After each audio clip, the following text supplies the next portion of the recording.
Veja no ICL Notícias, segunda edição. Impasse internacional. Entidade independente diz que a eleição na Venezuela não foi democrática. Brasil, México e Colômbia aguardam atas para reconhecer ou contestar resultado. Maduro fala em complô contra seu país. É um complô global contra a Venezuela. Escala conflito no Oriente Médio. Chefe do Hamas é assassinado. Líder iraniano acusa Israel e promete vingança. Exclusivo. Como a BIM de Bolsonaro espionou o jornalista Leandro Demori. Que é uma das principais estradas que cruzam. O ICL Notícias, segunda edição, está no ar.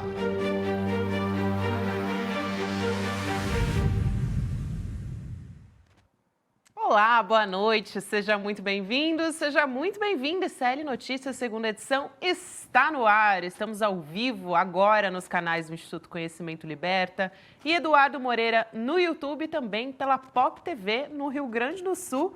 Hoje essa bancada, ela tá melhor do que nunca. Impossível tá melhor do que hoje. Boa noite, querido Chico Sá. Rodrigo Viana é a nossa estrela, Luísa Boa Vilela, noite, né? Gabi, Boa noite, Elô, Gabi. Rodrigo, comunidade CL. A Ilô que é a Hoje- única que não veio de dia. É, ela não recebeu o e-mail, Não Rodrigo. recebeu o e-mail de vir para Só para chamar atenção, né? Uma coisa É porque ela é o horrorosa. destaque da destaque. noite, né? Não, Ela é o não, destaque da não, não. noite. Tem Então Elô, ela não tem pra veio. ninguém. Não. Elô, que hoje, para quem assistiu o ICL Notícias Primeira Edição, também acompanhou Elô nos estúdios. Hoje ela está aqui no N2 também. Temos Heloísa Vilela em dose dupla hoje. Maravilhoso, porque a gente tem muita coisa para conversar por aqui. A gente tem a história de uma liderança do Hamas, né, que foi morta. Daqui a pouco a gente vai falar sobre isso. E também um observatório internacional independente, o Carter Center, que lá na Venezuela disse que a eleição não foi democrática. A gente vai discutir tudo isso a partir de agora. Mais um dia falando sobre Venezuela, mais um dia tenso e agora com desdobramento, mas está faltando ainda a história das atas, né? A gente está agora 6 horas, seria até às 7 horas da noite.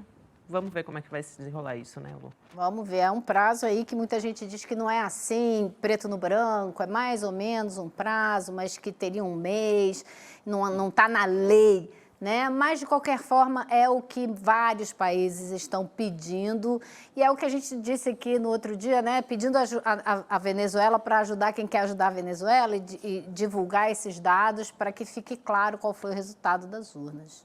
É isso que o governo brasileiro também espera e que tem que se posicionado. Hoje de manhã o ministro Alexandre Padilha falou sobre isso, reiterou que o governo brasileiro espera por uma eleição transparente, pela confirmação por meio das atas. A gente vai falar sobre tudo isso daqui a pouquinho. Hoje tem Vladimir Safatli conversando com a gente, né?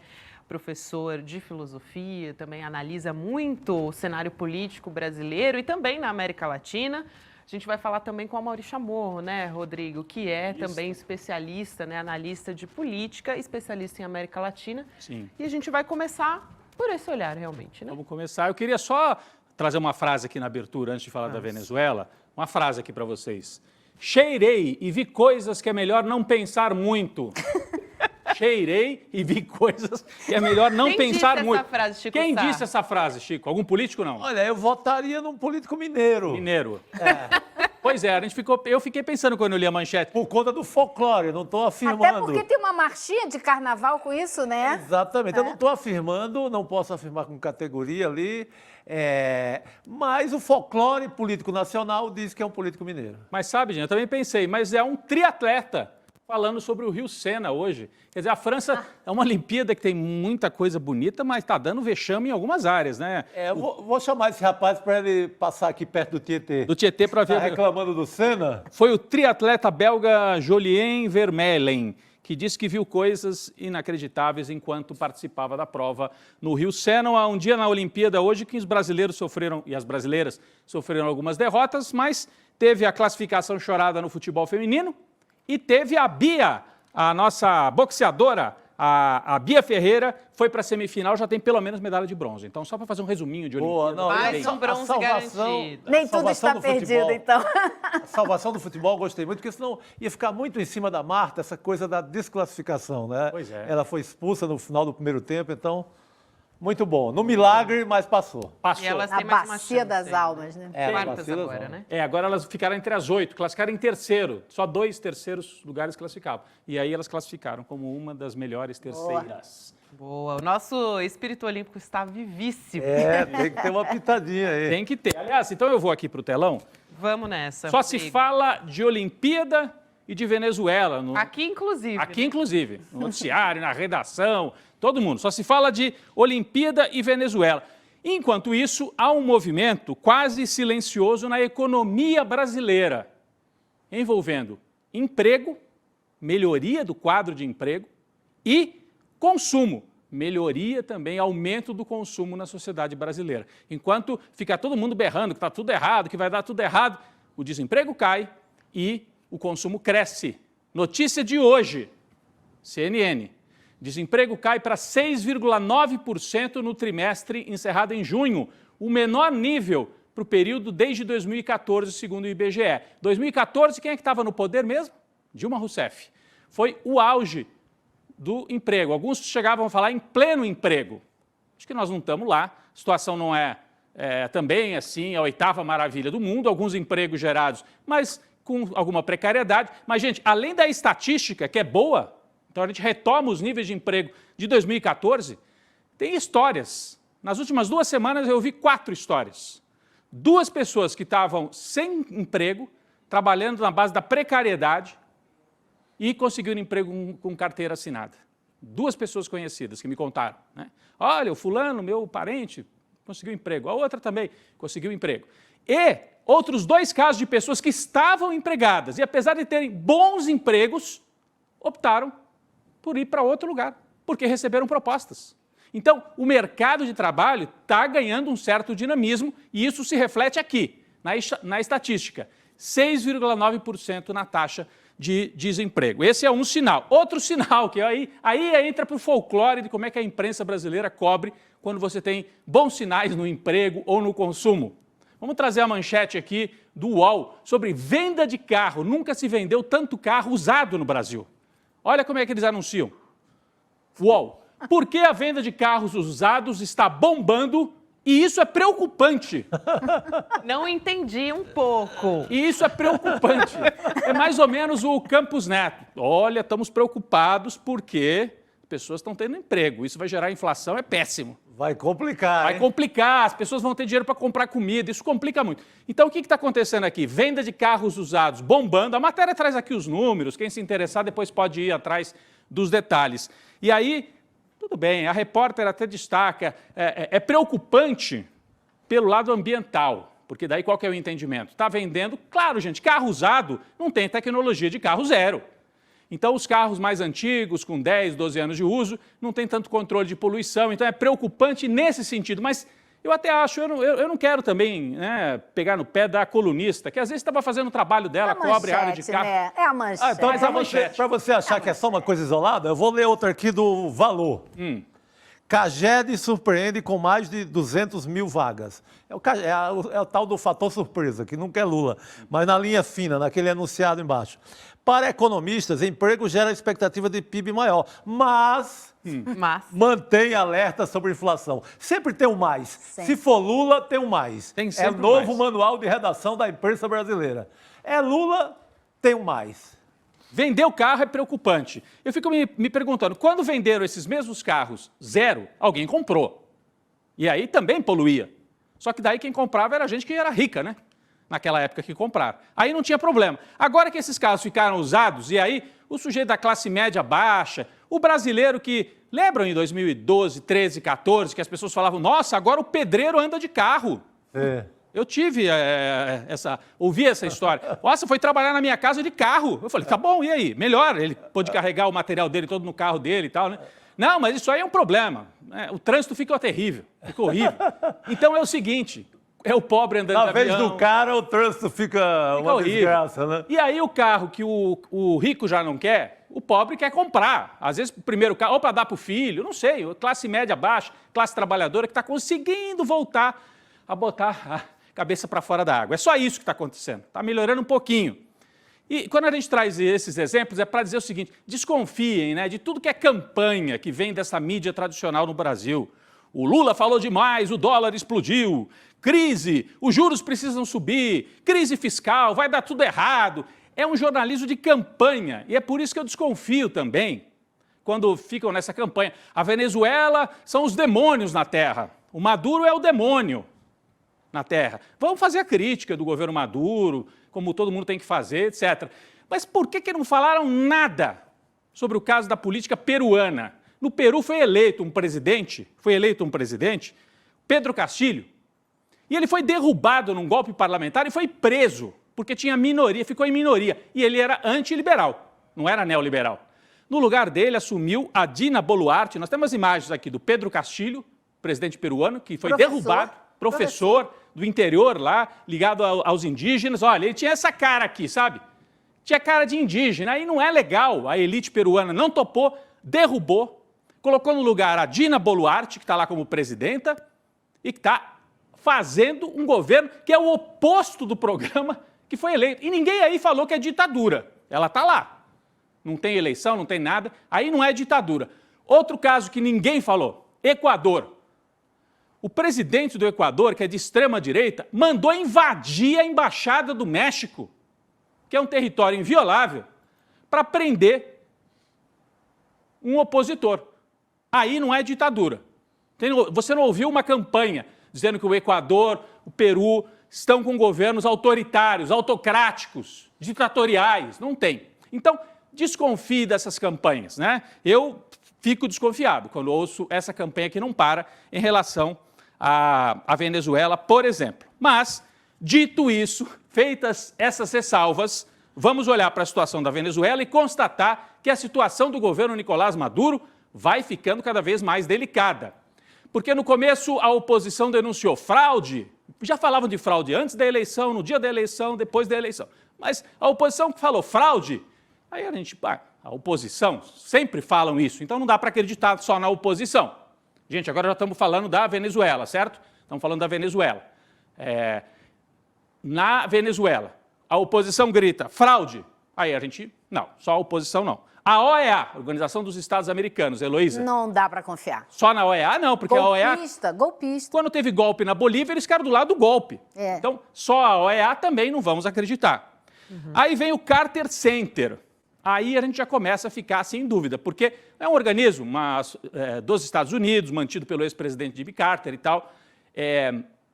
É um organismo que nem sempre foi na onda da imprensa tradicional. Nos momentos em que muita gente dizia o Chávez é um ditador, o Carter Center foi lá na Venezuela e falou não, o Chávez tem sido eleito e reeleito com eleições limpas, atestou isso algumas vezes. Dessa vez, o Carter Center, a Gabi depois vai trazer com mais detalhes, Gabi, o Carter Center diz que a eleição na Venezuela não foi democrática, divulgou um documento trazendo isso. Nós temos até o documento aqui também do Carter Center. Então começamos a somar oposição, OEA, Carter Center, e aí a gente vê o Boric, presidente do Chile, que não é de extrema-direita, dizendo, olha, tem alguma coisa errada aí na eleição na Venezuela. E nós vemos também, hoje, aí é um passo a mais.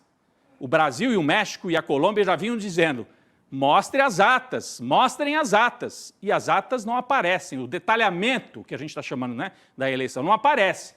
Hoje, o presidente colombiano, Gustavo Petro, que não é um presidente de direita, a gente tem a imagem aqui. Longe disso. Né? Muito longe disso, é um presidente de esquerda.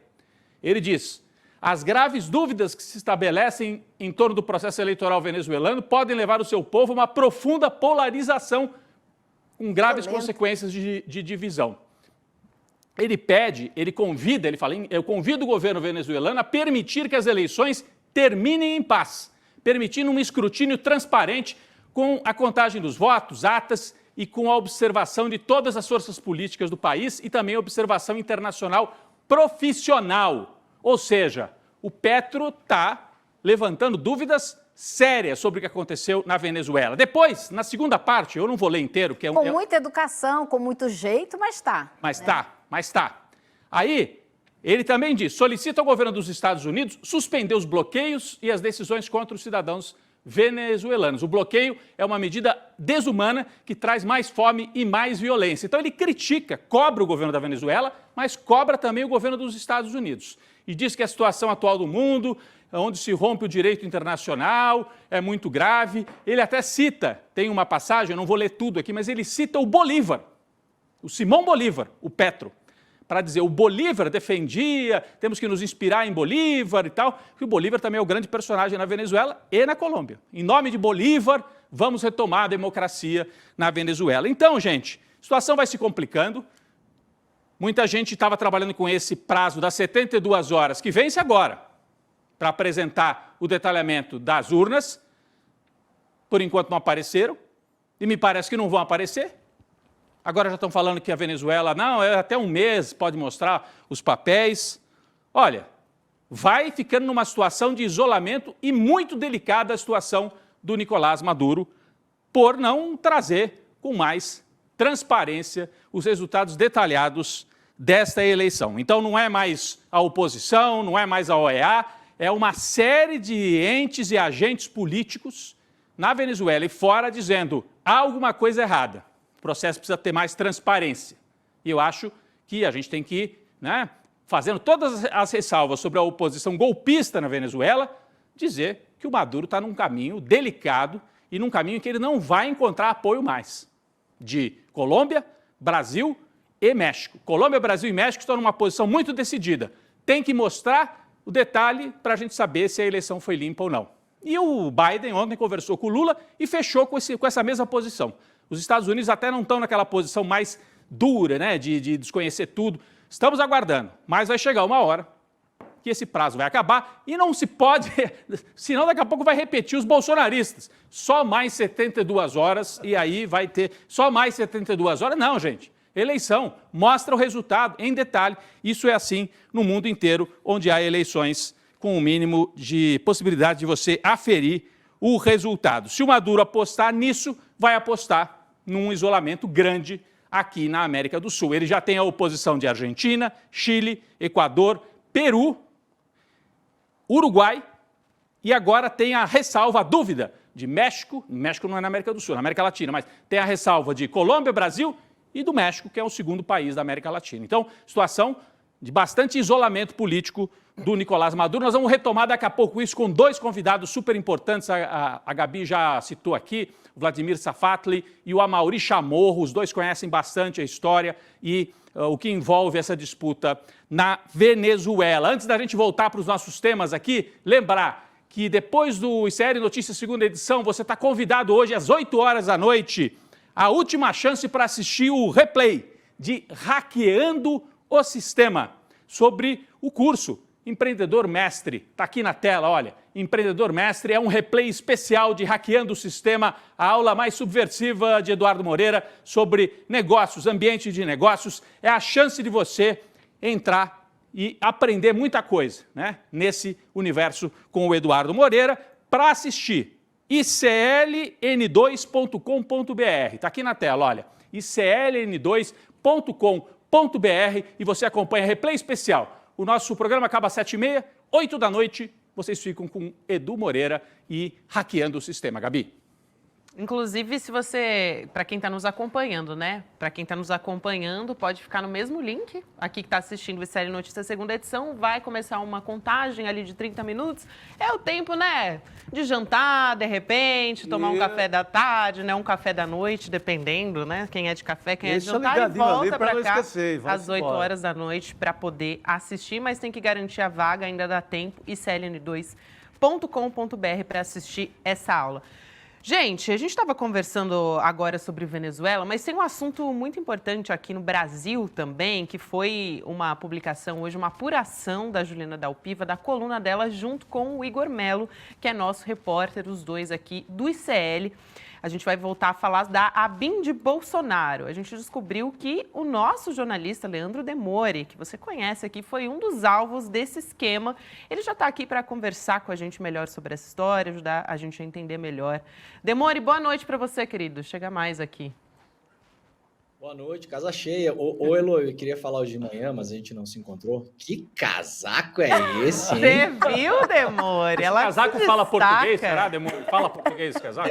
Não sei, não. Nunca cara. falou. Que coisa maravilhosa. Brechó tem tudo. Nossa, eu sou muito adepta do brechó. Isso é muito... Reciclemos as roupas também, nada de roupa nova, tudo reciclado. A minha esposa trabalha com moda, né? Então ela olhou hoje de manhã e falou: gente, onde é que a Heloísa Vilela passou hoje de manhã? Gente, com esse casaco, coisa mais. Leandro, não é. Tá vendo, Elô? Você acha? Heloísa Vilela, né, gente? É outro nível de elegância. Mas vamos voltar a falar dessa história, Demore. É grave isso, né? A gente já tinha falado aqui algumas vezes sobre o pavão misterioso. Eu não aguento esse nome, gente. Mas vamos explicar um pouco melhor a história. O Demore também vai ajudar a gente a entender melhor. Bandidagem Pura. Sem isso. pesada. Submundo. Submundo, exatamente. É o esgoto, né? Esse é o esgoto. Total. O que aconteceu? O Demore teve conversas forjadas, né? Então, não eram dele, mas foram publicadas nesse perfil aí. Esse perfil do Twitter, o tal chamado Pavão Misterioso. E aconteceu a mesma coisa com 2 deputados federais na época, o Jean Willis e também o David Miranda, né? E o que acontece é que esses agentes que estavam atuando na ABIN de Bolsonaro, algumas pessoas chamam de ABIN paralela, né? Mas era uma ABIN, era a mesma ABIN, né? Então a gente chama de ABIN do governo Bolsonaro. Eles fizeram consultas num software espião, usando os mesmos números de telefone, 3 números de telefone, que foram usados também para forjar essas conversas, essas que foram publicadas aí dizendo em nome do Demore, que não eram, mas também desses deputados. E a Polícia Federal também está apurando, inclusive, é tão grave essa história, que está apurando se o Carlos Bolsonaro, está envolvido, teve participação nessa espionagem. Mas, Demore, conta melhor essa história para a gente, porque você também, quando descobriu essa história toda, né, só reforçando aqui que foi uma apuração da Juliana junto com o Igor Melo também, que trabalha na coluna dela, e você também foi atrás para entender toda essa história, né, desde essa época. Olha, Gabi, a Ju e o Igor mataram uma charada que me atormentava há 5 anos, né? Porque o que é que aconteceu, para relembrar as pessoas? Essa deve ser, aliás, a tese investigativa da Polícia Federal é justamente que dossiês eram montados dentro da ABIN para usar, para chantagear pessoas ou destruir reputações, e eram colocados no que eles chamavam, depois que foram identificar pela investigação, rede de esgoto, né? Aí tem vários influenciadores aí, um influenciador muito famoso aí nas redes sociais chamado Kim Paim, vários outros que eram os que recepcionavam essas informações e espalhavam isso para o mundo. Aliás, 2 deles foram presos, né? O Richard Sposer e um outro que eu não me lembro o nome, se não me engano, o Matheus. O que aconteceu, Gabi? Isso aí talvez tenha sido o primeiro caso da ABIN paralela, porque isso é junho de 2019, né? A gente está no comecinho do governo Bolsonaro. O que é que estava acontecendo nesse momento? Nós estávamos apurando em sigilo, ou pelo menos assim eu imaginava na época, no Intercept, as informações da Vaza Jato. Aí, num belo dia, se eu não me engano, 16 ou 17 de junho, uma semana e pouco depois da gente publicar as primeiras matérias, eu estava viajando, estava na casa de um amigo em Florianópolis, e ia tirar aquele final de semana de folga, né? Bizarramente eu não consigo cumprir nunca minhas folgas, né? Ia tirar um final de semana de folga para ir surfar com esse meu amigo e tal. Acordo sábado de manhã, uma pessoa me mandando o Twitter. O meu nome estava nos Trending Topics e Pavão Misterioso e não sei o quê. O que é o caso? Surgiu uma conta no Twitter chamada Pavão Misterioso, e essa conta começou a publicar um monte de prints de conversas que supostamente teriam sido feitas entre mim, David Miranda, Jean Willis, Glenn Greenwald e Marcelo Freixo, tá? Eram 5 personagens dessa história. Nessa história, que era uma história absolutamente fictícia, a hora que eu bati o olho, obviamente, eu falei, não, isso aqui, eu nunca tive essas conversas, né? A gente sabe que, ao contrário do Moro, né? Eu não vou dizer que, não lembro se tive, mas se tive não tem nada demais. Não, eu afirmo, eu nunca tive aquelas conversas e coloquei até meu celular à disposição na época, né? Eu falei o seguinte, olha, a história era que nós tínhamos comprado um hacker russo, esse hacker russo tinha sido pago em bitcoins, Essa conta Pavão Misterioso postou, inclusive, um extrato de pagamento de bitcoins que continha uma série de erros, né? Porque era um extrato forjado. E esse hacker russo teria invadido os celulares da Lava Jato, teria nos repassado as informações dos celulares da Lava Jato. Em troca disso, o Jean Willis teria aberto mão do cargo dele de deputado federal para o David Miranda, que era o marido, então, hoje falecido, né, do Glenn. Essa era a história. Bom, eu olhei aquilo e falei, bom, gente, isso aqui obviamente é uma coisa falsa e tal, mas a gente ficou com uma dúvida, né? Como que era muito bem feito, Chico. Era assim, não era print feito no Photoshop. Dava para ver que tinha ali um nexo, né? As conversas estavam colocadas em ordem ali, aquela coisa toda. Nós ficamos anos tentando imaginar quem era o tal do Pavão Misterioso, quem tinha criado aquilo. A gente soube depois, numa segunda leva, esse Pavão Misterioso teve uma segunda leva de mensagens que publicaram mais mensagens que seriam das nossas trocas de mensagem. Uma delas, inclusive, me colocando como alguém que teria chamado o filho do Diogo Mainardi, que é um menino que tem paralisia cerebral, né? Eu teria chamado ele de retardado, dito, que bem feito pro Diogo, que tem um filho retardado. Enfim, vejam, coisas que foram feitos para minar a nossa reputação, né? Como alguém que está corrompendo um hacker, hackeando sistemas, hackeando telefones, comprando o mandato de um deputado, chamando o filho de jornalista de retardado, tudo isso. E isso virou matéria na imprensa, aquela coisa se espalhou. Eu estava muito tranquilo, porque, enfim, sabia que as conversas não existiam, mas isso acaba fazendo um dano na nossa imagem, né? Muitos anos depois ainda tem muita gente que fala nesse negócio, né? Você chamou o filho do Mainardi de retardado, não sei o quê. Muito bem. A Juliana, aí eu descobri na época com a Vivo, operadora, que tinham usado o meu celular para comprar um chip. Então eles de fato fizeram uma falsidade ideológica, tinham usado o meu CPF, perdão. Uhum. Pegaram o meu CPF, foram até uma loja da Vivo, compraram um chip.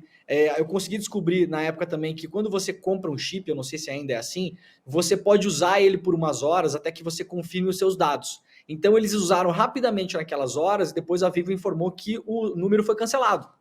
E aí eu tentei requerer via meus advogados junto com a Vivo para tentar entender quem tinha comprado, ou pelo menos em qual loja aquilo tinha sido comprado, em qual cidade, era um celular 61. A Vivo ignorou, nunca respondeu essas indagações que a gente fez através do advogado.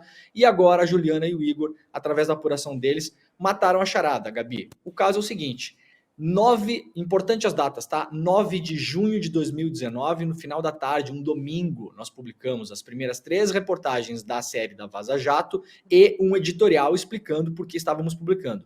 A Juliana e o Igor descobriram que esse celular do Pavão Misterioso, que só apareceria na internet 10 dias depois do começo da Vaza Jato, com todas essas mensagens forjadas que eu acabei de falar, a Juliana e o Igor descobriram que no dia 7 de junho, portanto, 2 dias antes da Vaza Jato existir. Não existia Vaza Jato ainda, gente. Não existia hackeamento dos procuradores. Ou seja, não eles já existia sabiam que isso estava sendo feito, que esse trabalho estava sendo feito. Possivelmente, Elô, isso já tinha vazado de algum modo, ou nós estávamos sendo investigados e espionados legalmente, tinham descoberto já. A BIM paralela acessou através do First Mile exatamente esses números de telefone, principalmente aquele que foi comprado com o meu CPF, antes da Vaza Jato ser publicada no mundo. Então eles já estavam forjando e preparando essas conversas, fazendo uma espécie de vacina para quando a coisa fosse publicada, imagino eu, se ela fosse muito grande, muito importante, eles contra-atacariam. Então, de novo, a Juliana e o Igor mataram a charada. Esse tal de Pavão Misterioso, ele foi gestado dentro da ABIN do Bolsonaro. Agora, tá claro que tem mais coisa para ser descoberta aí, né? Porque você certamente estava sendo investigado secretamente, porque eles já sabiam que você estava trabalhando com esse material. Elô, isso foi a coisa que mais me assustou, né? A matéria da Ju e do Igor não entra nesses detalhes, mas como eu falei, quando saiu aí mês passado uma parte da investigação, que teve aqueles presos, né, da questão da BIM paralela, tinha coisas ali que eram completamente malucas. Uma delas eu até falei no N2 na época, assim, é uma coisa que me assustou mesmo, porque eu fiquei imaginando, gente, onde será que estavam grampeando? Será que estavam grampeando na minha casa? Eu morava numa casa, em uma vila, em Ipanema, né? Será que é a minha casa? Será que era o meu carro? Será que era o meu celular? Será que eles conseguiram vazamento de informação de dentro da empresa de aplicativo? Porque, veja, no mesmo dia, Lô, isso é um caso muito assustador, no mesmo dia em que eu converso pela primeira vez na vida com o pessoal do Sleeping Giants, eu mando uma mensagem privada para eles através do meu Twitter, pedindo se eles poderiam me passar mais informações. Era um grupo anônimo, então tinha surgido há poucos dias, porque eu queria publicar o surgimento dos Sleeping Giants na newsletter, então, do Intercept na época. No mesmo dia, Lô, exatamente no mesmo dia, o Oswaldo Eustáquio, que é um para-jornalista, que faz parte dessa rede de esgoto do bolsonarismo, que inclusive está foragido do Brasil, ele publicou no Twitter: quem faz parte do Sleeping Giants é o Demore e seus miquinhos amestrados. No mesmo dia. Eu não tinha falado de Sleeping Giants no meu Twitter, ninguém sabia quem eles eram, nem eu sabia quem os Sleeping Giants era na época. Mas Demore. Então, no privado eu falo com os Sleeping Giants e no mesmo dia o Oswaldo Eustáquio posta isso no Twitter. Isso é um negócio que, olha, me arrepia até agora de falar, porque era muito assustador. Então, quer dizer, é porque a gente tem esse software First Mile, ele não é propriamente para fazer escuta, né? Ele faz localização e georreferência, né? A localização geográfica a partir das antenas e tal. Então, ele é capaz de dizer se o Demore estava no shopping no Rio de Janeiro, se estava em Florianópolis, se estava em Brasília e tal, se estivesse sendo monitorado. Se o João Willis estava onde, que bairro que ele estava, se estava na Bahia, se estava em São Paulo, enfim. Mas, teoricamente, esse software do First Mile não é para fazer escuta. Mas com estes indícios que a gente começa a ter, começamos a pensar, além do First Mile, devia ter um esquema de arapongagem tradicional ou usando equipamentos que a gente nem sabe que estariam atuando aqui no Brasil. Porque o First Mile, em parte, era oficial. Foi comprado por setores do governo brasileiro na época do Bolsonaro, né? Por exército, governo por serviço... Temer, né? Na verdade. Governo Temer. O governo Temer depois usado também na época do Bolsonaro, mas usado por serviços de inteligência, por assim dizer, do governo. Agora, essa história que você conta não é só localização, eles sabiam com quem e o que você estava falando. Isso é muito grave. E os telefones estão conectados, não é isso? Os mesmos agentes da ABIN que montam esse dossiê pavão, são, assim, os telefones são os mesmos, né? Dessa turma que também estava espionando você. É isso, né, Demore? Exatamente, você bem colocou, né, Rodrigo? O First Mile, ele consegue te dar localização. Teve até, depois que as investigações saem, a gente vai lembrando coisas, né? Teve um dia que eu estava no aeroporto do Galeão e uma pessoa aleatória tweetou, né? Colocou no Twitter, o merdinha do Demore está no aeroporto do Galeão, por exemplo. Eu, na época, imaginava que uma pessoa que tinha me visto lá. Agora eu já posso imaginar que os caras simplesmente estavam colocando a minha localização, né? Então, assim, a gente já não sabe mais de nada, né, Rodrigo? O alcance que esse negócio teve.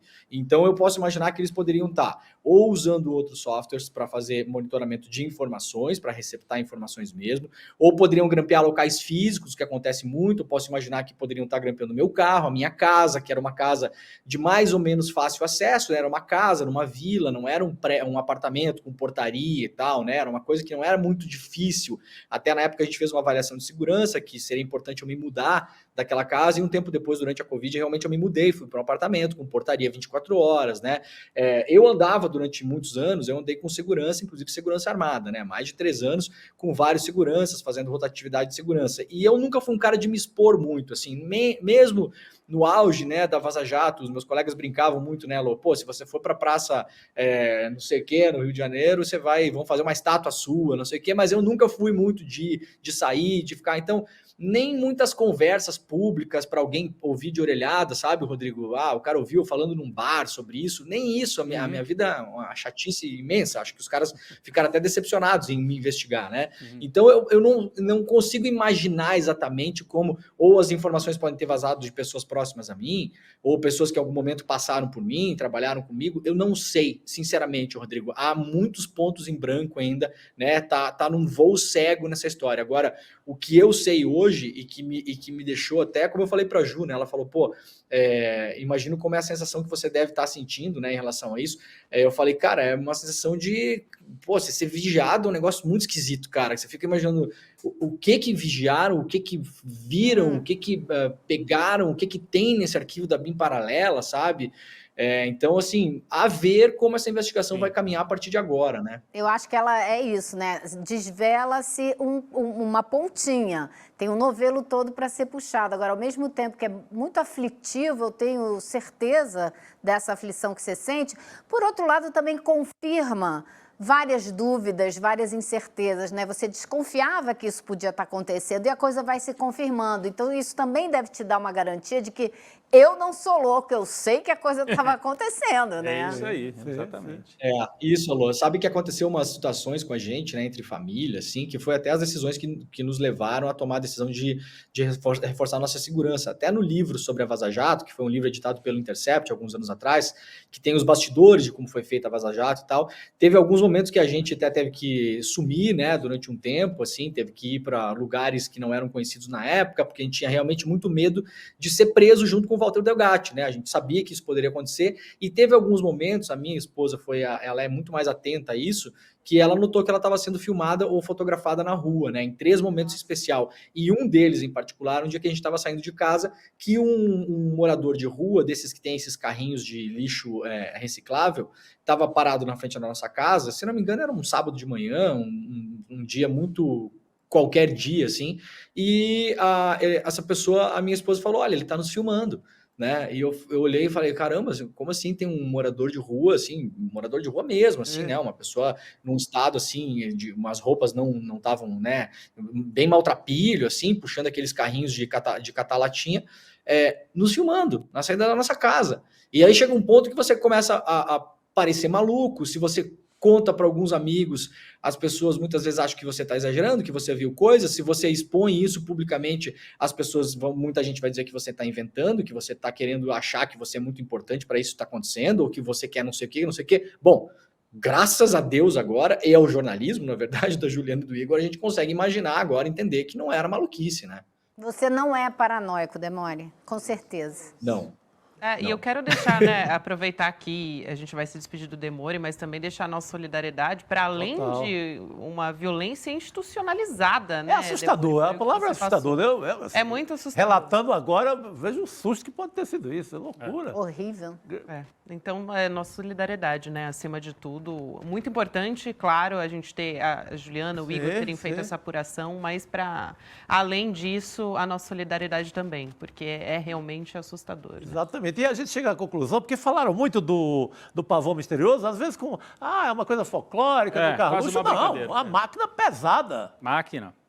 E eles escolhem esse nome justamente para gerar... não é a espionagem, é quase uma brincadeira. Uma máquina fascista. É isso. Azeitada, funcionando, pegando o roteiro da fala, montando histórias. É perigosíssimo, né, Gabi? É isso, Chico e Rodrigo. Obrigada, Demore, por hoje. Tamo junto. É isso aí. Valeu, gente. Obrigado demais. Bom programa para vocês. Boa noite. Tchau, tchau. Obrigada. Falando nessa história, né, a gente teve, agora trazendo essa história do Demore, a gente teve recentemente também a história da Juliana Dalpiva, né, que foi atacada pelo Alan dos Santos, também uma conversa forjada. E a gente teve uma iniciativa muito importante hoje, que foi lançada no N1, né, o Eduardo Moreira falou sobre isso, justamente por conta desses ataques a jornalistas, né? E a gente lançou hoje o Conselho de Defesa do ICL, que vai contar com 2 advogados, que são o Rafael Valim e também o Alfredo Ward. O lançamento foi hoje de manhã, como eu disse, e a gente tem um trechinho. Isso é muito simbólico, muito importante para a gente, porque a gente faz um jornalismo crítico aqui e para a gente continuar trabalhando, é importantíssima essa iniciativa aqui do ICL. Vamos assistir. E a gente tem a alegria de comunicar para todo mundo hoje a confecção, a inauguração, a formação do Conselho de Defesa do ICL, com 2 dos maiores advogados do país, que vão estar aqui para nos aconselhar, para nos ajudar, para nos defender e permitir que a gente consiga cumprir a nossa missão, que é a missão de denunciar, de criticar, de enfrentar quem tem que ser enfrentado para construir um país mais digno, um país mais justo. Muito bem, importantíssima, né? A gente, inclusive, teve uma nota da Abrage que foi divulgada, a gente estava falando agora sobre esse caso da ABIN do Bolsonaro, a Abrage disse que vê com extrema preocupação esse aparelhamento da ABIN para descredibilizar a imprensa, né? Para tentar destruir a reputação do Demore. É assustador e nos remete, inclusive, a um convidado de hoje, ao Vladimir Safatli, que ele escreveu recentemente um artigo muito importante, ao meu ver, na Folha de São Paulo. Sim. Falando, não vamos normalizar a extrema-direita. Isso é um perigo. Olha a máquina que os caras montaram para espionar. Para Não produzir conversas que nunca aconteceram. Exatamente. Olha que Vale loucura. tudo absoluto. Nesse caso contra o Demório, mais recentemente contra a Juliana Dalpiva e contra vários e vários outros colegas, além dos ataques diretos que o Bolsonaro fez como candidato ainda e depois como presidente da República, especialmente a jornalistas mulheres. É isso, e as conversas forjadas, né, é tudo muito simbólico, porque é uma tentativa mesmo de...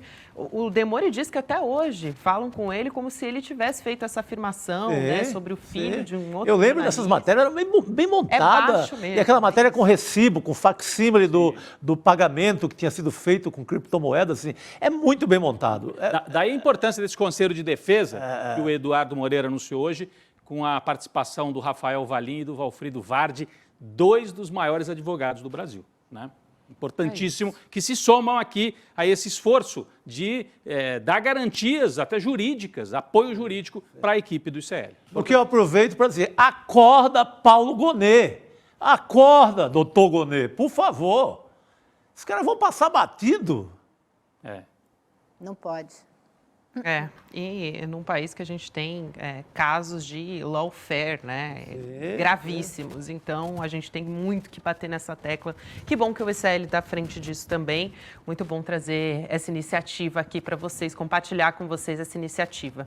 Gente, vamos trazer uma outra história aqui também, dar um pouco o olhar internacional. Eu comentei na abertura do programa a respeito de uma liderança do Hamas que foi morta, né, o que revela uma tensão entre Israel e também o Irã, aumentada depois desse caso, né? Foi um chefe do Hamas que foi morto num ataque no território iraniano. Então, foi o Ismail Haniyeh. Ele estava no Irã para a cerimônia de posse do novo presidente do país e, inclusive, o Geraldo Alckmin, o nosso vice-presidente, que representou o Brasil na posse, ficou ao lado do Ismail nessa cerimônia, né? A gente está vendo aí as imagens agora, o Itamaraty já divulgou uma nota condenando esse assassinato.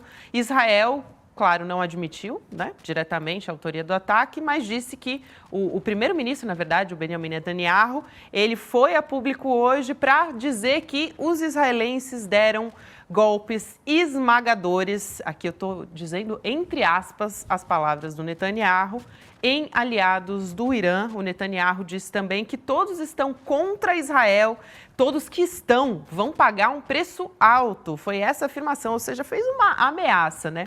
O líder supremo do Irã, o Ali Khamenei, ele prometeu vingança aos israelenses. Quer dizer, já está tudo armado, né, assim, pelo Netanyahu. Eu quero te ouvir primeiro sobre isso, mas para ele é muito conveniente já adotar de cara esse discurso de vingança e de vítima também. E de vítima, porque ele está dizendo que está sendo atacado de todos os lados, imagine o pobrezinho. Agora, eu acho que tem 3 pontos aí muito importantes. O primeiro, o Ismail é uma liderança política de 62 anos e que estava sendo o responsável pelas negociações em Catar, através do Egito, né, para troca de reféns, para tentar trocar cessar-fogo por devolução de reféns em Gaza. Então, isso, Gabi, é como se eu sentasse com você para discutir uma disputa séria que a gente está tendo, e aí a gente entra em acordo, não entra em acordo, eu levanto, vou embora, você me dá um tiro pelas costas.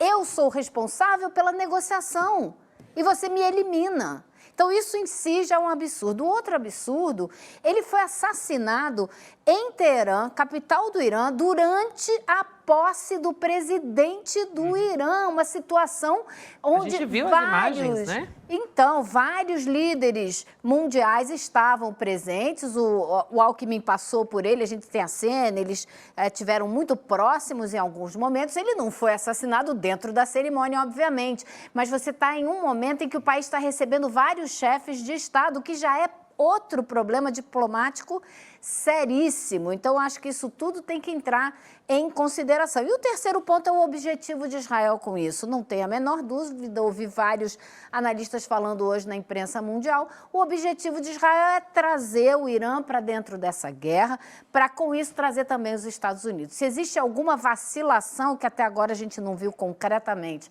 dos Estados Unidos em apoiar Israel, eles não querem permitir que essa vacilação se instale. Eles querem trazer o Irã, porque aí, trazendo o Irã, os Estados Unidos não permitirão que o Irã ganhe uma guerra contra Israel. Então, Já resolve outro problema. Né? já é, exatamente. Então já resolve outro problema. Elo, só rapidinho, que a gente vai voltar a falar de Venezuela, mas, quer dizer, ataque em Teherã, ou seja, Israel atacou um território de outro país, de um terceiro país que não está diretamente envolvido com o conflito em Gaza, e há poucos dias atacou Beirute, capital do Líbano. Então, e a Síria tem sido também fustigada pelos israelenses. Então, Israel, nesse momento, está massacrando os palestinos em Gaza, atacando o Irã, já matou outro dia um outro funcionário da inteligência iraniana, né?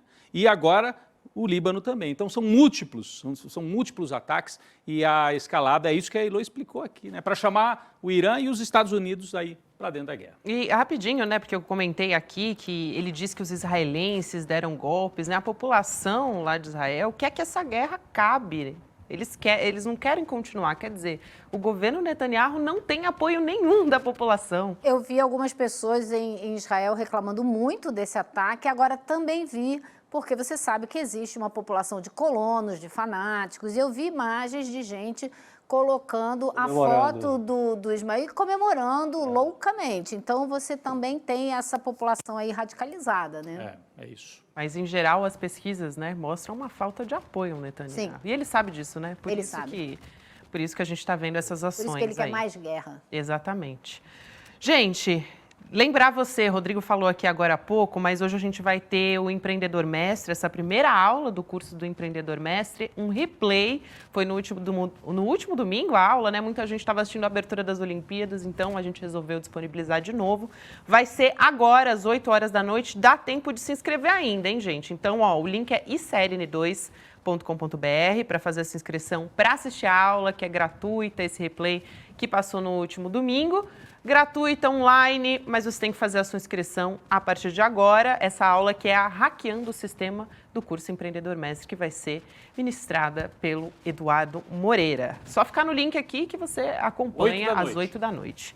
É isso aí. E a gente volta a falar de Venezuela, né, gente? Rodrigo, muito importante, você também falou na abertura sobre a situação de momento. A situação continua muito tensa por lá, mas para trazer um pouco do contexto para você que está chegando agora, ou então para destrinchar um pouco melhor, o Maduro foi proclamado presidente e a oposição não reconhece o resultado. Essa é a situação que a gente tem. Protestos ontem, principalmente, por todo o país, a gente teve centenas de presos, alguns mortos também. A informação que a gente tem são de 10 mortos, né? Mas elas ainda estão um pouco desencontradas, né? Então, a gente tem informações diversas sobre isso. Hoje, manifestações grandes também de apoio, isso, né? Você teve as duas dos coisas. dois lados, exatamente. A gente teve a TV estatal, a Telesur, dizendo que a situação era de tranquilidade hoje. Então, ontem a gente teve os protestos, né? Alguns, inclusive, bastante violentos. E hoje a gente teve essa declaração da TV estatal. E também hoje a gente tem daqui a pouco vencendo, agora às 7 da noite, né, pelas contas aqui, o prazo para o Comitê Eleitoral entregar as atas das eleições. O Amaury Chamorro, que é o nosso convidado, vai ajudar a gente a entender mais uma vez essa história das atas, o que elas são exatamente, se o prazo é de realmente 72 horas, se teria como se estender esse prazo, tudo isso. Ele vai explicar a partir de agora, mas o Nicolás Maduro, ele foi até o Tribunal Supremo de Justiça e pediu uma auditoria das eleições, né? Alegando uma tentativa de golpe. Ele foi até lá e disse que o partido está pronto também, o partido dele, para mostrar a totalidade das atas com esse resultado e pediu para que os outros partidos façam o mesmo também. Falou de um complô contra a Venezuela, enfim, é um discurso que ele já vem adotando nos últimos dias. Vamos assistir esse trecho da fala do Maduro e, na sequência, chamar o nosso convidado, Amaury Chamorro. Vamos ver. Dios está con nosotros y las pruebas ya aparecieron de este complot.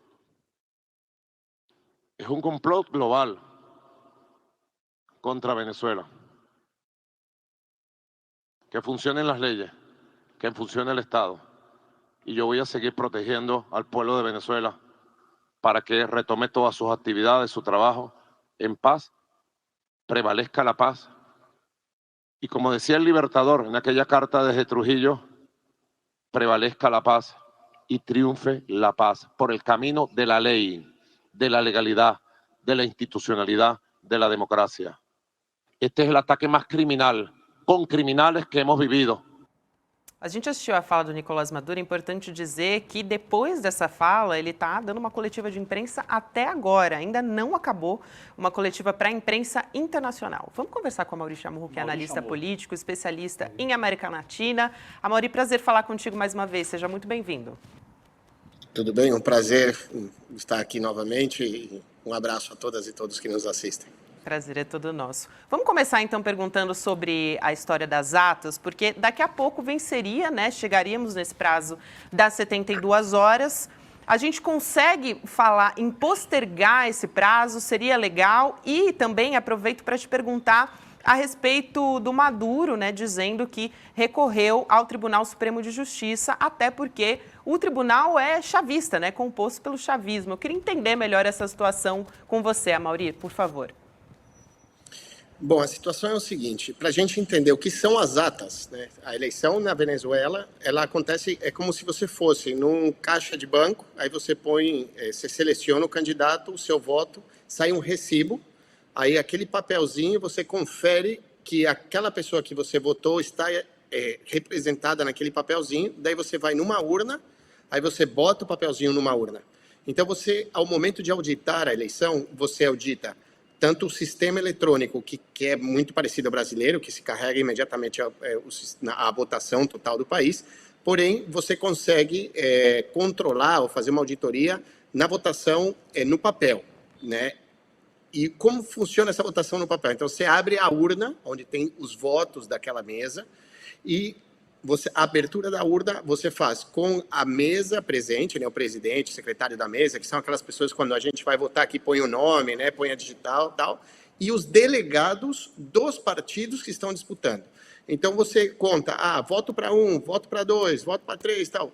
Na totalidade se faz uma ata, um documento onde todos assinam e todos ficam com uma cópia daquele documento assinado por todo mundo, para você, a partir disso, ter um instrumento que possa validar, ou você possa questionar ou não aquele resultado eleitoral. É o teu recibo, é o comprovante, é assim que funciona. Então, o que acontece? A Maria Corina Machado e o Gonçalves, na verdade, deveria ter sido ele, porém foi ela, questionaram falando, olha, a gente tem as atas e aquele resultado do Conselho Nacional Eleitoral é diferente daquilo que a gente tem.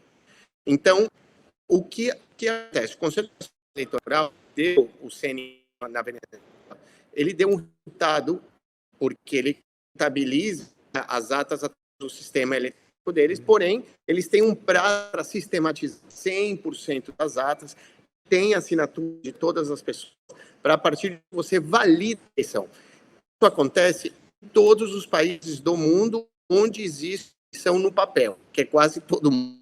Então, na Colômbia, assim, no Equador, na Bolívia, no Peru, porque não existe uma votação eletrônica que nem no Brasil. Então, você tem um período para você agarrar todo aquele monte de papel distribuído em todo o país e você revalidar, você recontar, para daí o Conselho Nacional Eleitoral dizer oficialmente quem ganhou a eleição. Obviamente, quando há uma contagem eletrônica, você sabe se há uma diferença, os percentuais, por isso existe também o que eles chamam em espanhol de conteo rápido, que é você fazer o cálculo em alguns pontos e você falar, bom, vou ganhar ou vou perder. Isso é normal, boca de urna, o que acontece. Então, isso é uma ata.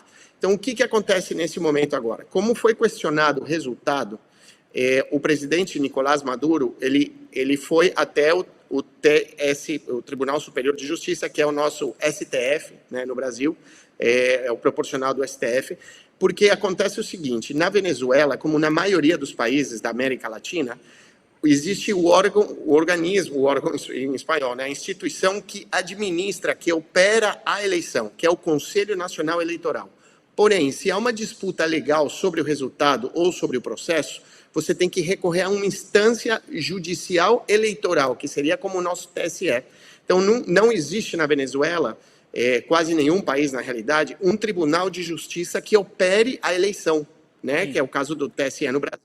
Então, o presidente Maduro ele foi recorrer no tribunal para dizer, olha, o que eu quero fazer é o seguinte, eu peço que todas as instituições, todos os poderes do Estado porque lá existem vários poderes, não é só 3 que nem no Brasil. Lá tem o poder popular, inclusive, que é o Ministério Público, a Contraloria e também a Defensoria do Povo. Isso também, a grande maioria dos países da América Latina que passaram por processos de reformas constitucionais, nasce um quarto ou quinto poder, né? Não só os 3, executivo, legislativo e judiciário. Então, ele pede para a justiça venezuelana convocar todos os poderes do Estado e também todos os partidos políticos, seus representantes legais, para apresentar as atas oficialmente, para que possam ser auditadas pela Justiça Eleitoral, não pelo Conselho Nacional, porque, inclusive, ele também está questionando o Conselho, porque ele fala, olha, o Conselho poderia ter dado, porém, como ele foi hackeado, não apresentou um resultado concreto, estão se questionando as atas, então eu peço que ele também seja convocado e ele também apresente as suas atas da eleição, para que, a partir disso, possa ser ou não validado. Ou seja, Chamorro, não vai aparecer no site do CNE a votação detalhada, estado por estado, região por região? Vai. Mas por que não apareceu até Vai agora, aparecer. né? Tá fora do ar Porque ainda, né? há uma denúncia de que foi hackeado o sistema eleitoral venezuelano, coisa que eu não duvido. Vamos lembrar que a Venezuela, o sistema elétrico venezuelano foi hackeado. Vocês lembram dos apagões? Foi um caos na Venezuela no ano de 2019? Então, houve um ataque dos Estados Unidos, isso tá... Aliás, os Estados Unidos assumiram esse ataque, então eles hackearam o sistema elétrico da Venezuela, que ficou o país meses na escuridão total, inclusive depois explodiram 2 hidroelétricas. Então, o que acontece? Foi hackeado o sistema, o Conselho Nacional Eleitoral não tem como publicar, ele não tem um sistema nesse momento para publicar as atas. Então, o presidente, numa atitude muito correta, muito transparente, falou, então, eu levo as minhas atas, peço que todos levem, e um terceiro imparcial que verifique e valide todas as atas de todo mundo, porque eu não roubei essa eleição e o que eles estão denunciando, aliás, a prova tem que apresentar quem denuncia. Sim, mas, Amaury, mas a dúvida que fica é, como o Conselho Nacional Eleitoral, domingo para segunda, à 1 da manhã, foi para um pronunciamento e disse, com 80% das urnas apuradas é irreversível, Nicolás Maduro tem 51% e o Edmundo Gonçalves tem 44%. O que as pessoas estão querendo saber é, como é que o CNE chegou a esses números e cadê os números que deram base a esse resultado? Acho que é o óbvio, né, que as pessoas esperam. Isso não apareceu ainda. Quer dizer, o CNE, em algum lugar, não é no site, porque o site está hackeado, mas deve ter isso guardado num arquivo eletrônico, em algum tipo de pasta eletrônica que tenha permitido que se chegasse a esses números, não é? Senão... Porque foi apresentado, foi publicado, então... né? Foi dado ciência disso, né? Então, o que acontece? Porque eles puderam... Lembra que no começo eu falei que você vota digitalmente, aí você depois põe um recibinho com o teu voto numa urna. Então, esse processo digital é o que levou o resultado do CNE. O que eles estão questionando? Que, olha, CNE, você falou que o Maduro ganhou com 51, porém, as minhas atas, o meu papel não diz isso. Então, essa é a diferença. Porque o CNE... Então, o CNE, o que ele tem que fazer? Pegar também todas essas atas em papel, você tem que escanear aquilo tudo, carregar no sistema e validar. Então, como o sistema foi hackeado, foi derrubado, o CNE, o que ele não pôde foi transferir aquela informação analógica no papel, digitalizar, para que ela possa ser vista no site a partir de cada urna, em cada lugar, de cada centro de votação do país. Foi isso que aconteceu. Por isso que ele conseguiu dar um resultado, mas está sendo questionado porque o suporte analógico no papel daquele resultado não está carregado. Mas aí eles falaram, a gente foi hackeado, a gente não tem como carregar. Então o Maduro falou, olha, eu tenho 100% das atas. A Maria Corina Machado falou que ela tem 80% das atas. Então, que apresentem as atas. Inclusive, o Conselho Nacional Eleitoral, nesse momento, vai ter que levar as atas em físico para a justiça, para entregar, para eles validarem, comparando uma outra ata para ver se não tem um processo de falsificação da informação. Tal. Isso é muito comum semanas, e eu queria só... Né? Leva bastante tempo, claro que sim, pode levar... tem prazos, a justiça normalmente coloca prazos específicos, porém há uma comoção nacional e internacional pelo caso, então vai demorar um pouco mais. Mas o que eu queria só fazer, ampliar um pouco a informação, todas as eleições na América Latina são questionadas por todo mundo. Por quê? Porque os sistemas de justiça eleitoral, ou processo eleitoral, perdão, são muito fáceis de você burlar, de você roubar a eleição. Isso acontece na Colômbia, isso acontece no Equador, isso acontece na Bolívia, isso acontece no Peru. Por quê? Porque é um papelzinho que alguém põe, é fácil de adulterar, e depois, no momento da contagem, não são todos os partidos que têm delegados por urna. Imagina você ter 70 mil pessoas, o custo disso, para você olhar e fiscalizar que abre conta e você aceita e assina. Então, é muito comum na América Latina o sistema eleitoral, a eleição, ser questionada e ser muito roubada, vamos dizer assim. Então, no caso da Venezuela, o presidente Maduro teve uma atitude absolutamente correta e transparente. Resultado também de ele falar, bom, eu tenho aqui informação, não tenho o que esconder, vamos lá. Os países, né, Brasil, Colômbia e México, que são países liderados por governos progressistas, que na verdade estão questionando, estão falando, a gente não vai se posicionar até não ter um resultado da eleição, porém, quando seja auditado, tem que ser aceito. Não adianta vir chorar se ganhou o Maduro, não ganhou, mas porém a gente quer que seja auditado. E eu acho que isso é muito saudável, porque eu acredito que o presidente Nicolás Maduro tenha ganho a eleição. Então, depois de todo esse escândalo, esse problema, que a comunidade internacional acompanhe e se valide o resultado da eleição e ele seja o grande vencedor, como você vai continuar deslegitimando o presidente dizendo que é uma ditadura, né? Eu acho que aí a gente tem que analisar do ponto de vista estratégico também.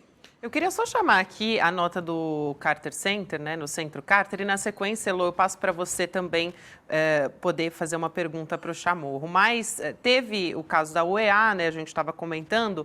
O Carter Center é um observador das eleições, né, e diz que não reconhece o resultado, e tem um trecho do relatório que a gente preparou e está aí na sua tela agora. Eu vou ler um trechinho aqui, né, entre aspas. O fato de a autoridade eleitoral local não ter anunciado resultados desagregados por mesa de votação constitui uma grave violação dos princípios eleitorais. O processo eleitoral não alcançou patamares internacionais de integridade eleitoral em nenhuma de suas etapas relevantes e infringiu inúmeros preceitos da própria legislação nacional. Trazendo aqui o posicionamento do Carter Center, até para poder passar a palavra para a Elô, para ela também perguntar para o Amaury.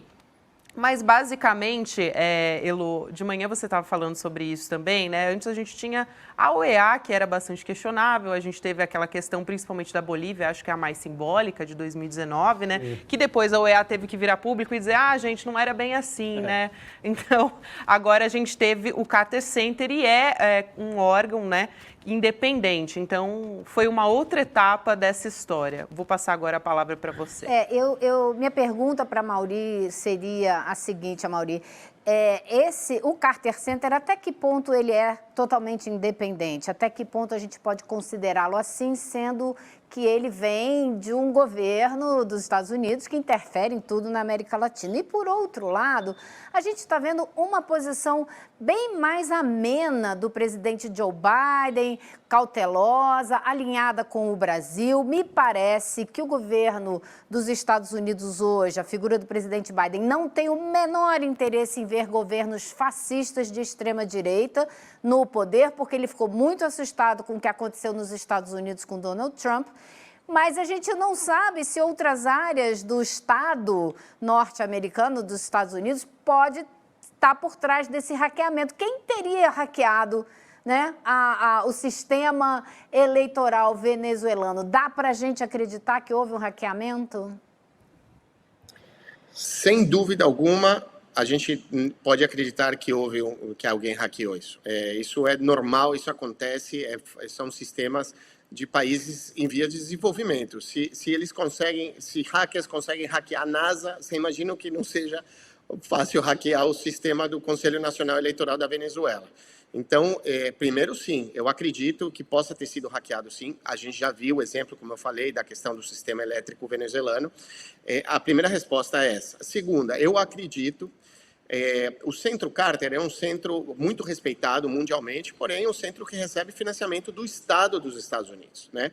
E ele tem sido muito pressionado. Eu tenho informação direta de que ele foi, sim, muito questionado a se posicionar antes mesmo do presidente Maduro chamar essa entrega das atas, né, ir até a justiça da Venezuela, pedir para todo mundo apresentar suas atas e que seja conferido, seja validado. Por quê? Porque, claro, no momento, imagina o Centro Carter analisar essas atas e falar, não, o presidente Maduro tinha razão, ele ganhou a eleição.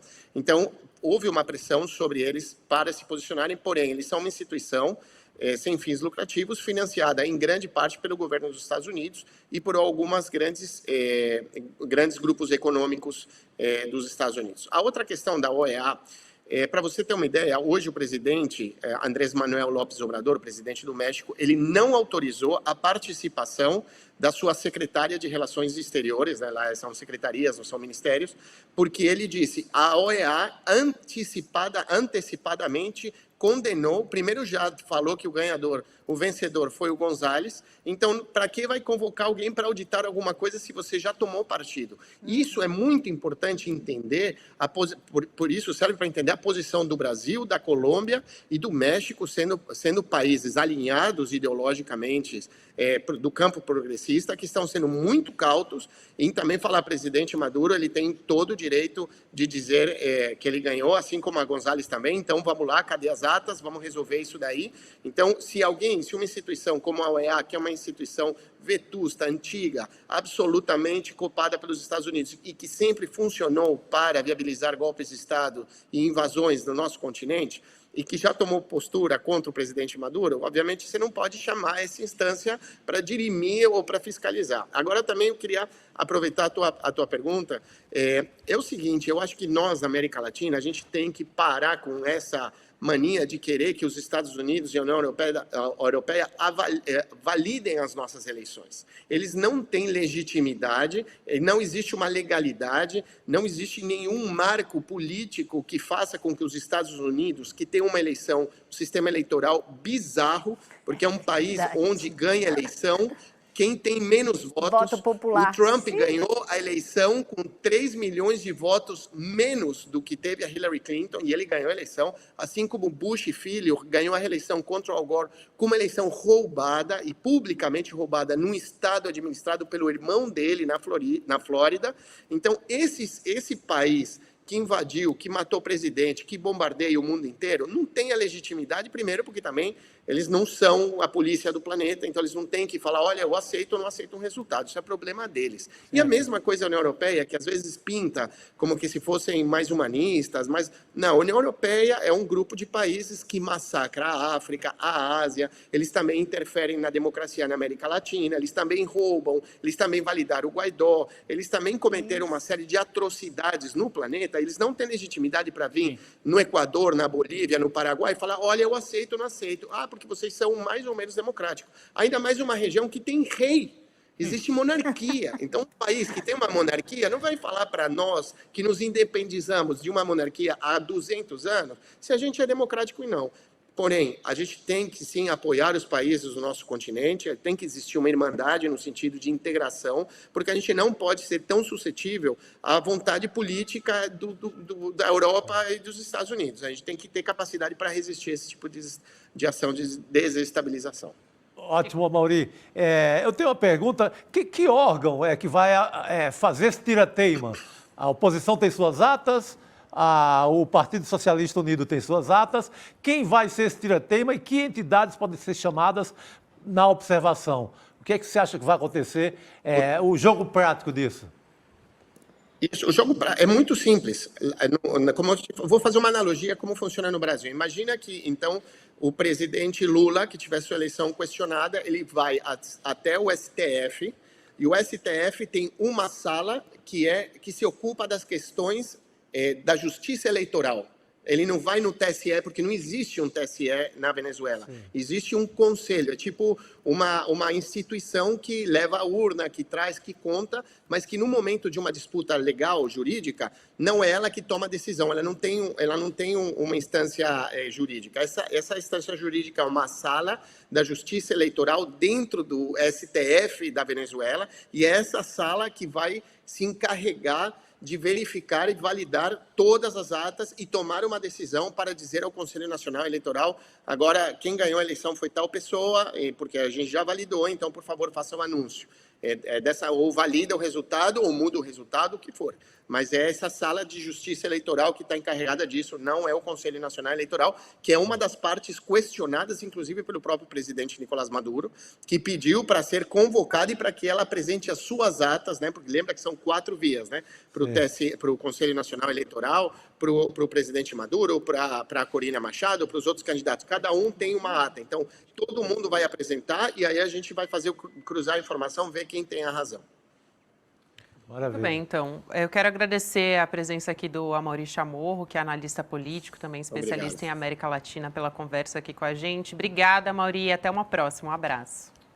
Obrigado a vocês. Um grande abraço. Abraço. É engraçado isso que ele falou, porque eles ficam cobrando, né, eleições limpas, eleições justas, sem interferência. Mas a gente não pode descontar a interferência que o embargo de vários anos teve na realidade política e econômica da Venezuela, o que também interfere nas eleições, né?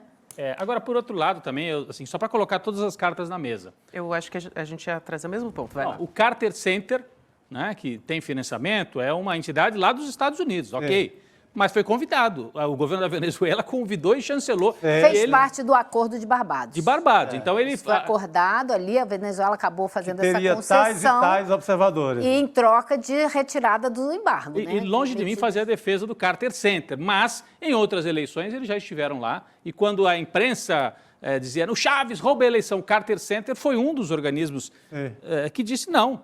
Do ponto de vista absolutamente judicial e legal e das regras, a eleição foi limpa, o Chaves tem ganho de maneira limpa as eleições. O Carter Center já atestou em outros anteriormente, em outros momentos, que a eleição tinha sido limpa. E dessa vez não. Dessa vez faz um pronunciamento dizendo que a eleição, enfim, não seguiu os padrões recomendáveis.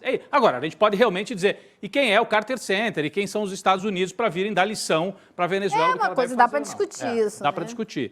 Agora, eu também acho, assim, só para completar também, Chico, desculpa, essa coisa do hackeamento, eu não consigo entender isso, porque pode ter hackeado? Pode.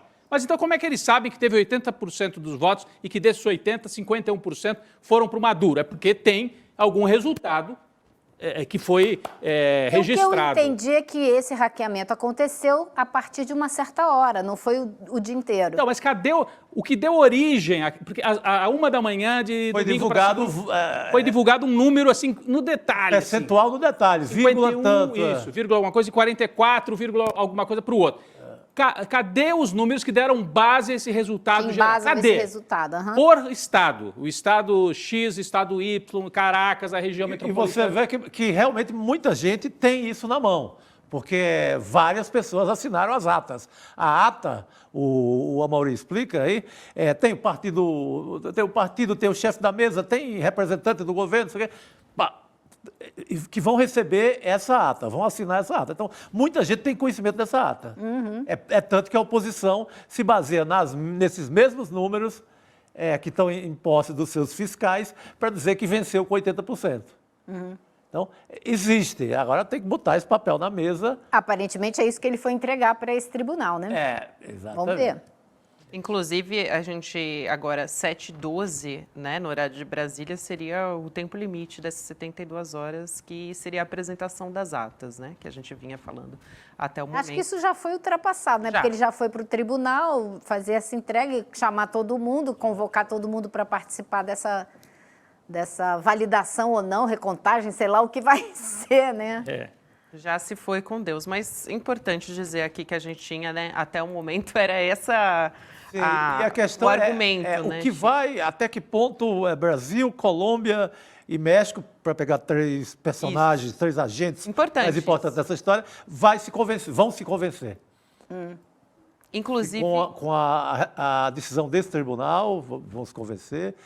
O que vai ser necessário para os 3 países convencer. Até o momento, o governo brasileiro, na verdade, não se posicionou oficialmente, não reconheceu, mas também não contestou o resultado. O presidente Lula foi a público, disse que via com normalidade o processo eleitoral, né, o PT, o Partido dos Trabalhadores, que é o partido do presidente, reconheceu a vitória do Maduro, mas o partido é independente, né, do governo. O governo já assumiu publicamente, hoje no ICL, inclusive, o ministro das Relações Institucionais, Alexandre Padilha, conversou com a gente aqui, inclusive com a Elô também, sobre a situação na Venezuela. Eu vou chamar esse trecho, na sequência a gente chama o nosso próximo convidado, que é o Vladimir Safatli. Vamos assistir o trecho. Nós vamos se posicionar sobre o processo eleitoral, reconhecer ou não, quando as atas forem apresentadas. Né? Tem um processo, as atas serem apresentadas. Ministro? Elas não foram, óbvio, 72 Heloísa? horas depois não foram, né? Então, vamos continuar exigindo essa apresentação para qualquer tipo de posicionamento. Óbvio que, eu estava até ouvindo você falar antes, Heloísa, óbvio que um posicionamento do Centro Carter, que foi lá um observador importante, estava acompanhando todo o processo, tem uma posição que é relevante, mas enquanto governo brasileiro nessa articulação com o México, com a Colômbia, de certa forma até com o próprio governo americano, nós vamos continuar exigindo, né, aguardando a apresentação das atas para ter qualquer tipo de julgamento sobre o processo eleitoral em si.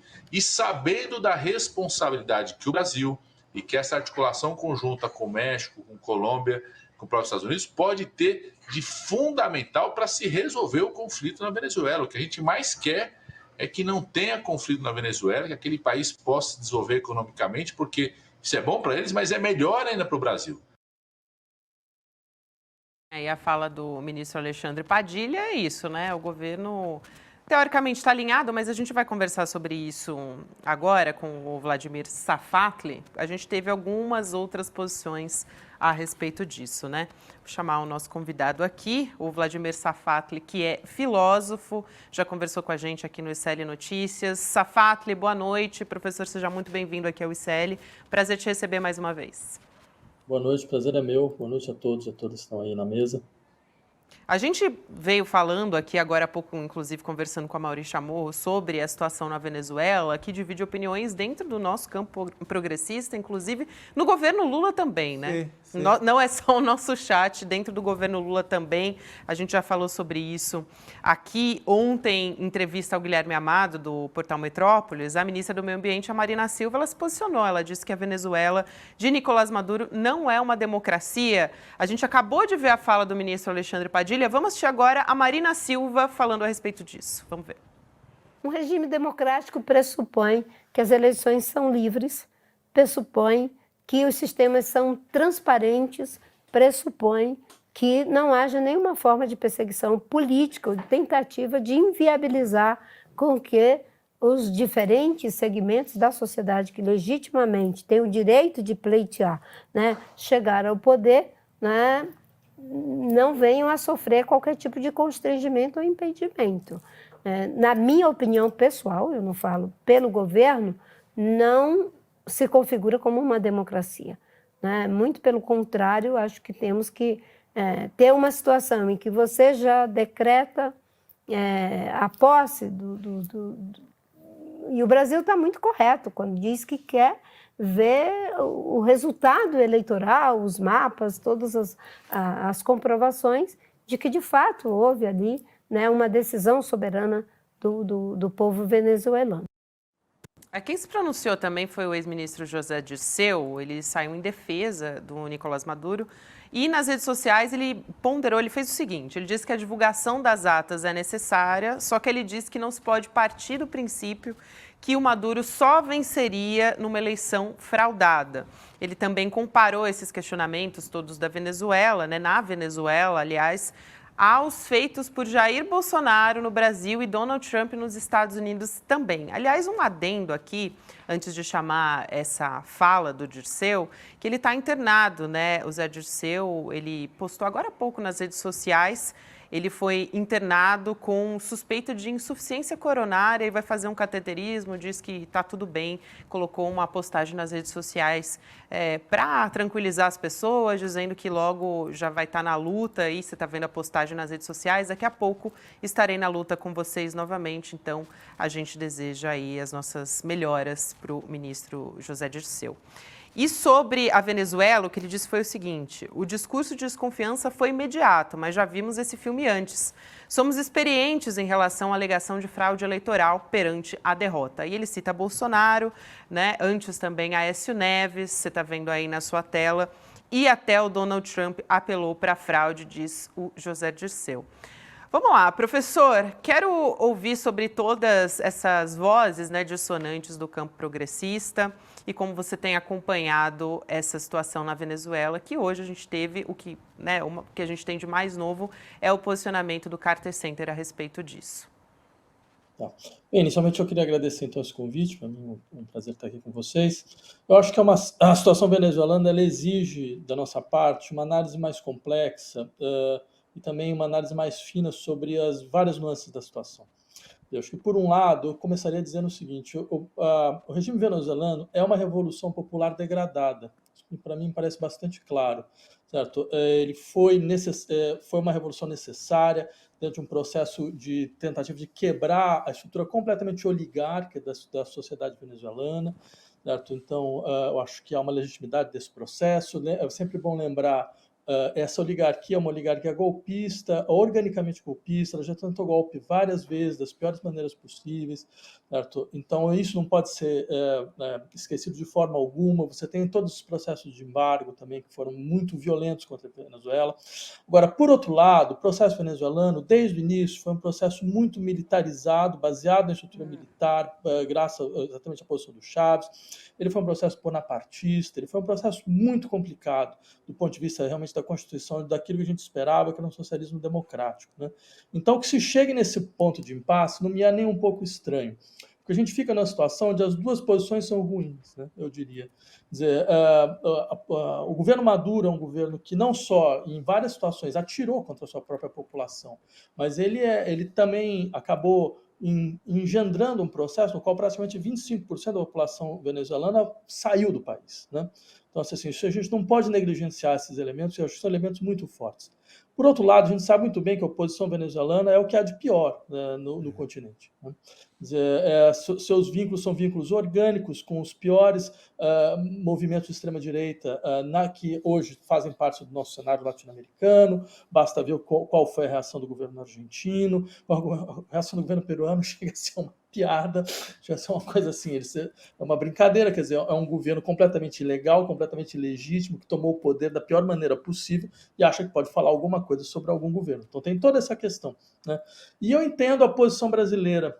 A posição brasileira é uma posição, ela é comedida, porque, afinal de contas, o Brasil tem interesses geopolíticos muito claros, ele tem uma interlocução com o governo Maduro, ele quer preservar a interlocução, essa interlocução é importante, ele sabe muito bem que o aparecimento de um governo de direita, que é a oposição venezuelana, de direita e extrema-direita, é completamente refratário a qualquer tipo de influência brasileira. Então, o Brasil tenta preservar os seus interesses, o que é uma coisa absolutamente normal dentro de um processo de política externa. Então, acho que a situação ela é um pouco essa, quer dizer, é uma situação que eu não vejo que ela permita entusiasmo de parte alguma, né?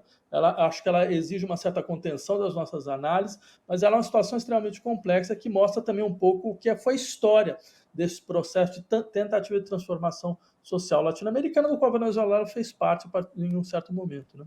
Agora, professor Vladimir Safatli, essa saída agora que o presidente Nicolás Maduro parece ter apresentado, de que, bom, o Conselho Nacional Eleitoral não vai, então, pelo que eu entendi, não vai apresentar imediatamente os resultados detalhados, região por região, mesa por mesa, não vai fazer isso. Vai entregar documentos para que o Tribunal Superior faça uma espécie de auditoria. O que o senhor acha desse caminho? Isso vai prolongar a crise?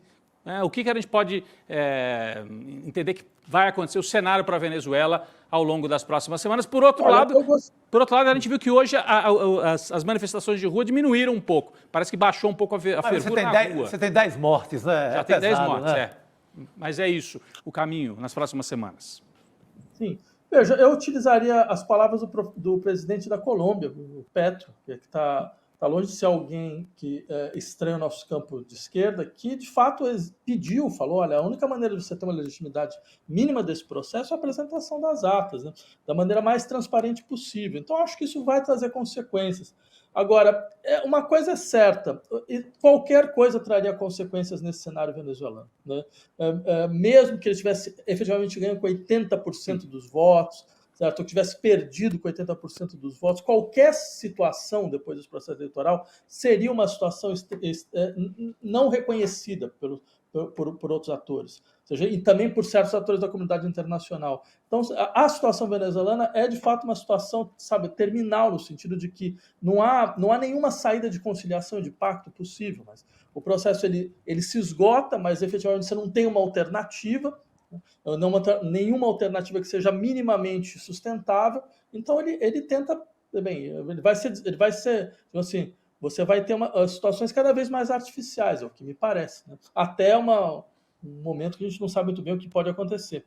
Mas acho que isso mostra um pouco a deriva do continente latino-americano.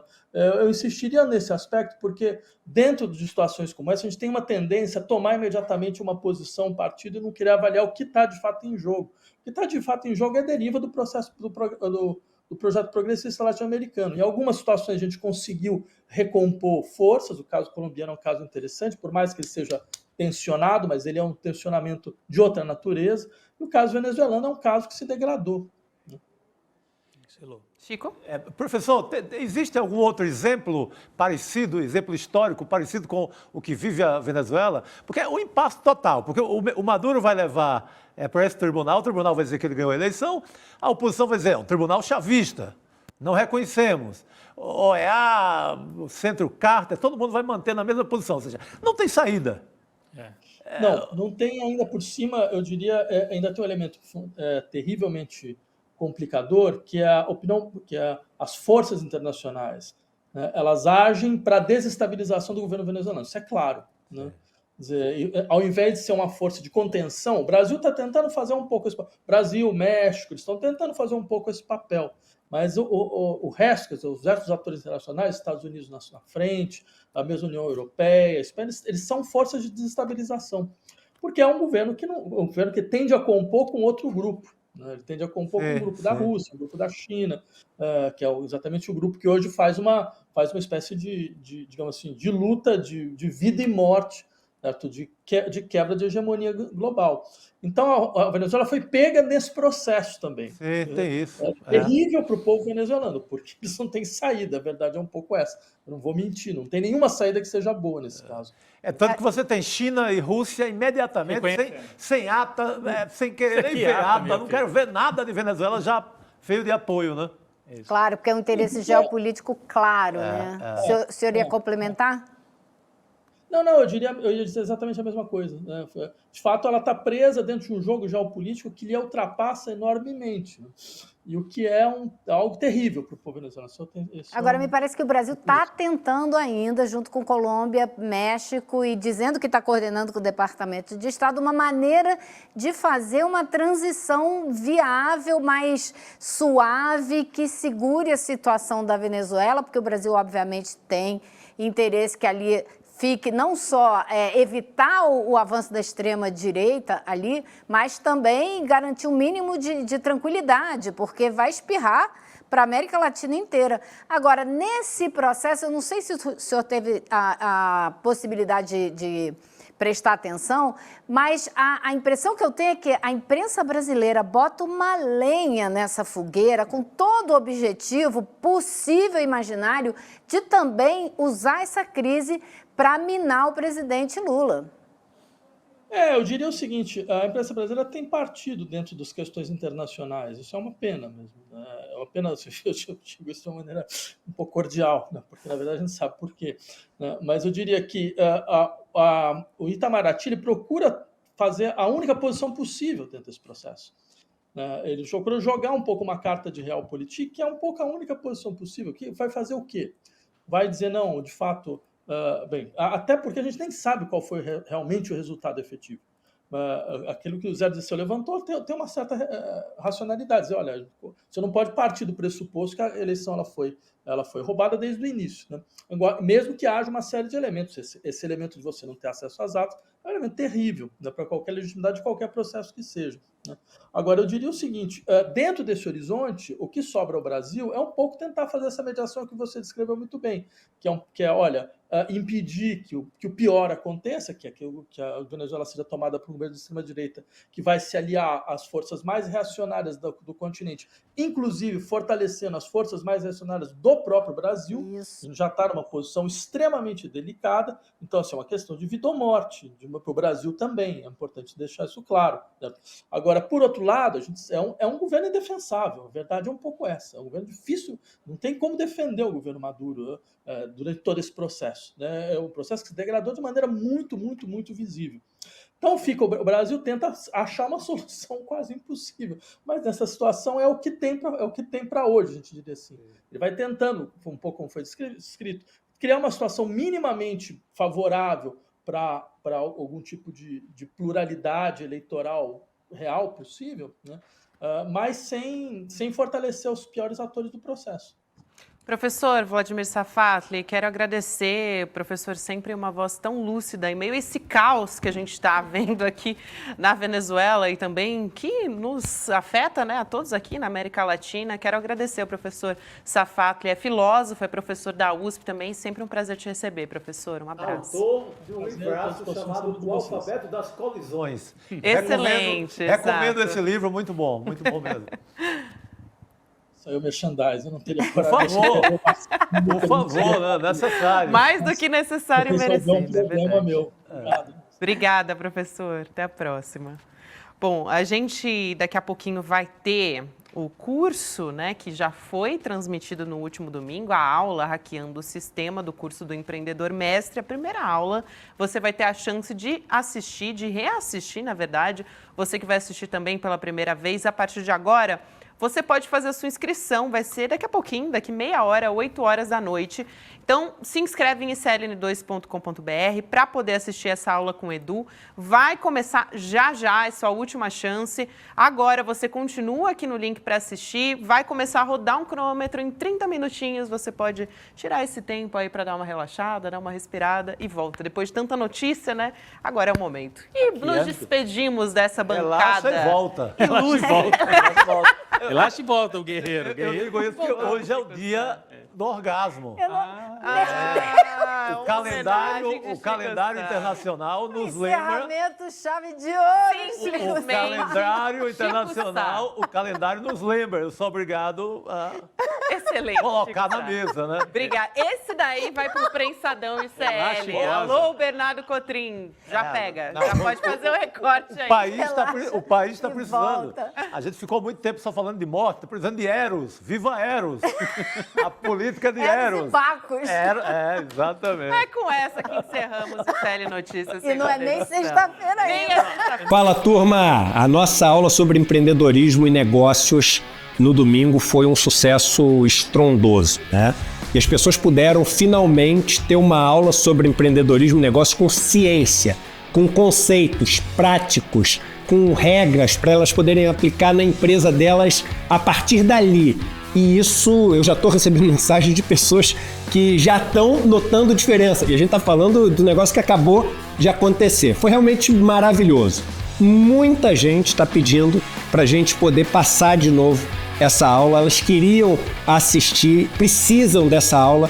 Então a gente vai ter uma sessão fechada para quem quiser assistir essa aula na quarta-feira, dia 31, às 8 horas da noite. Para você se inscrever nessa sessão fechada, que não vai estar aberta nos meus canais, eu vou estar lá e vou também dizer as novidades para quem quiser continuar nesse programa de formação, que são novidades incríveis e por causa disso milhares de pessoas no domingo entraram para fazer o programa de formação. Eu vou dar as mesmas condições para vocês, mas assiste essa aula, vocês vão ficar encantados.